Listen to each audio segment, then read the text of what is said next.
చూడండి అలాగొచ్చింది. అలా కరెక్ట్గా అలా చేసుకుంటున్నావు. సన్నగా చేగోడిలా బాబాయ్ పేలిపోతే నా వల్ల కాదు అనుకునే వాళ్ళకి సింపుల్గా ట్రిక్స్ అండ్ ట్రిక్స్తో సింపుల్ వేలో ఈ బియ్యం పిండి చేగోడీలు చేసేద్దాం. వచ్చేయండి. కొత్త రేషన్ బియ్యం అయితే ఇంకా టేస్ట్ అదిరిపోద్ది. మామూలుగా పిండాడించి పక్కన పెట్టుకున్నాను. పొడి పిండేనండి. చూడండి ఎసరు పెట్టుకుందాం. ఈ లోటాతో నేను 5 గ్లాసులు వాటర్ తీసుకొని బాగా మరిగిన తర్వాత అదే లోటాకి 4 గ్లాసులు బియ్యం పిండి వేశాను. దీంట్లోనే సరిపడినంత ఉప్పు కూడా వేసుకున్నామండి. ఒకరు పిండి వేస్తుంటే మరొకరు కలపడానికి ఉండాలి. చేగోడీలు అంటే భయమేనండి. పెద్దమ్మ చేస్తున్నప్పుడు ఒకసారి పేలడం చూసిన కాడి నుంచి మరెప్పుడూ వీటి జోలికైతే వెళ్ళలేదు. కానీ మా పెద్దమ్మ సూపర్గా చేసేవారు. అంతే టేస్ట్తో మా పక్కింటి ఆవిడ సూపర్గా చేశారు.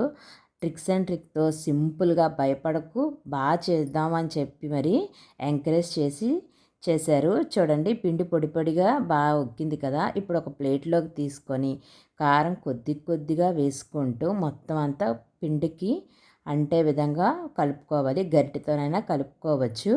మీరు వేడి వార్చగలంటే ఇలా చేతితోనే కలపాలి. కానీ ఇది పిండి వేడి మీద ఉన్నప్పుడే చేసుకోవాలి. చూడండి సరిపడినంత కారం వేసుకొని మరొకసారి పిండికి పట్టే విధంగా కలుపుకోవాలండి. కారం కొద్ది కొద్దిగా వేసుకుంటూ కలుపుకోవాలి. Welcome back to my channel. It's your Mary Raj. మీరు ఫస్ట్ టైం నా ఛానల్ చూస్తున్నట్టయితే ప్లీజ్ సబ్స్క్రైబ్ చేసి ఎంకరేజ్ చేయండి. చూడండి కారం అంతా అంటింది కదా. పిండి వేడి మీద ఉన్నప్పుడే ముద్దగా చేసుకొని పక్కన ఉంచుకోవాలండి. ఈ ప్రాసెస్ అంతా వేడి మీదే చేసుకోవాలి. లేదు వేడి కాయలేను అంటే పల్చటి కాటన్ క్లాత్ని తడిపి బాగా పిండి మీద వేస్తూ ముద్దను మాత్రం దగ్గరగా చేర్చుకొని ఒక పక్కగా ఉంచుకోవాలండి. చూడండి ఈ విధంగా దగ్గరగా చేసి పిండి ముద్దని అంతా ఒక పక్కగా ఉంచుకోవాలి.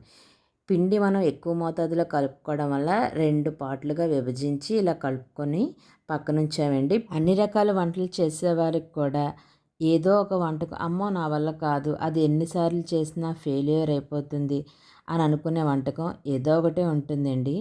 నాకైతే మాత్రం నెంబర్ 1 ప్లేస్లో చేగోడీలే ఉంటాయి. మీకు అలాంటి వాటిలో ఏ వంటకం ఉందో కామెంట్ చేస్తారు కదా. చేగోడీలు నేర్చుకోవడానికి నేను చిన్నపాటి యుద్ధమే చేశానండి. ఎన్నో మాటలు కాశాను. వీడియో ఫన్నీగా ఉంటుంది. లాస్ట్ వరకు చూడండి.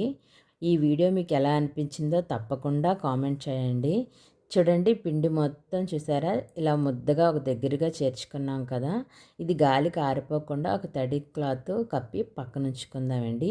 దీనివల్ల మనకి పిండి అనేది ఆరిపోకుండా పగులు రాకుండా చేగోడీలు పేలిపోకుండా ఉంటాయి. ఇప్పుడు డీప్ ఫ్రైకి సరిపడా ఆయిల్ పెట్టుకుందామండి. ఈ ఆయిల్ మరిగేలోపు మనం చేగోడీలు కూడా రెడీ చేసేద్దాం. కప్పి ఉంచిన పిండిలో చిన్న ముద్ద తీసుకుందామండి. ఇప్పుడు పీటకి చపాతీ పీట అయినా పర్లేదు ఆయిల్ వేసుకొని పిండి అంటుకోకుండా ముందు అప్లై చేసుకోవాలండి. ఇగోండి పక్కన ఉంచుకున్నాం కదా. ఈ పిండిని అయితే ప్రెషర్ చేస్తూ మనం చపాతీలు చేసుకుంటాం కదా ఆ విధంగా కలుపుకోవాలి. అస్సలు ఉండలు లేకుండా సాఫ్ట్గా కలుపుకోవాలి. మనం ఈ పిండి కలుపుకునే దాన్ని బట్టే మన చెకోడీలు గుల్లగా పేలకుండా క్రిస్పీగా బాగా వస్తాయండి. చెగోడీలు చేసుకోవడానికి ఎక్కువ మోతాదులో అయితే పక్కవారి హెల్ప్ కంపల్సరీగా తీసుకోవాలండి. అలాగే మీ ముగ్గురం కలిసి చాలా పర్ఫెక్ట్గా అయితే వచ్చాయి. ఎక్కడా కూడా పేలలేదండి. బాగా వచ్చాయి. టేస్ట్ కూడా సూపర్గా ఉంది. మీరు ఒకసారి ట్రై చేయండి. ఎలా వచ్చిందనేది తప్పకుండా కామెంట్ చేయండి.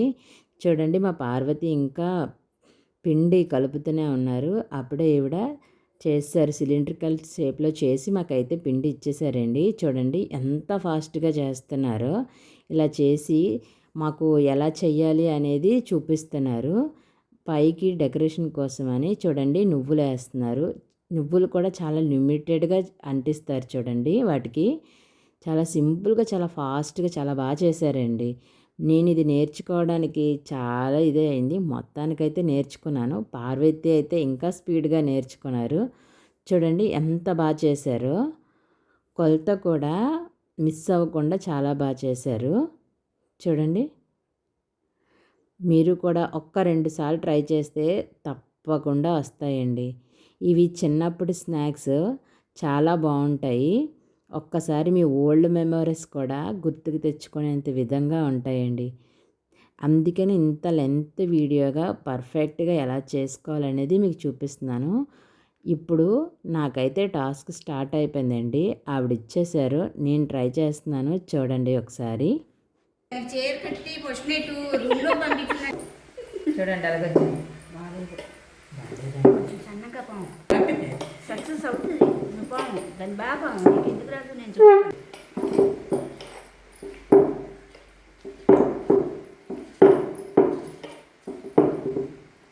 రివ్యూ ఇంకా సాటిస్ఫై అవ్వలే. టీచర్ సాటిస్ఫై అవ్వలేదు. అసలు కర్రీ అలా చేసుకుంటున్నావు. చూడండి. అయ్యో ఇది ఎందుకు ఇంత లావు? అమ్మయ్య! మొత్తానికైతే చేయడం నేర్చుకొని నేను కూడా పర్ఫెక్ట్‌గా చేశాను చూడండి. ఈలోగా ఆయిల్ కూడా బాగా కాగిపోయింది. చూడండి ఇవి ఫస్ట్ కొద్దిగా వేసాము. ఆయిల్ కాగిందో లేదో చూడడానికని పేలుతున్నాయో లేవా అని. వేసినవి పేలలేదండి బాగానే వచ్చాయి. అందుకే కొద్దిగా వేసాము. ఇవి కొద్దిగా డార్క్ బ్రౌన్ వచ్చినంత వరకు ఉంచకుండా లైట్ గోల్డెన్ బ్రౌన్ వచ్చేంత వరకు ఉంచితే సరిపోతాయి. చూడండి ఇలా దుంతులుగా వేసినా కూడా అవి అంటుకోకుండా ఒక్కసారి ప్రెషర్ చేస్తే అవి విడిపోతాయి. ఇవి ఉడికాయని ఎలా తెలుస్తుంది అంటే మనం వేసినప్పుడు అవి అడుక్కు వెళ్ళిపోతాయి. అవి బాగా ఉడికి వేగిపోయినట్టయితే పైకి తేలిపోతాయండి. ఇప్పుడు చూడండి ఇంత ఇదిగా వేసాం కదా, అవి ఉడికి ఎలా పైకి తేలాయో ఇవి ఇలా పైకి తేలి గోల్డెన్ బ్రౌన్ వస్తే సరిపోతుంది. చాలా గుల్లగా పర్ఫెక్ట్గా మాకు చేగోడీలు అయితే రెడీ అయిపోయండి. పిండి కలిపి మనం ట్రై చేయడమే లేట్. మీకు ఎలా కుదిరిందో తప్పకుండా కామెంట్ చేయండి.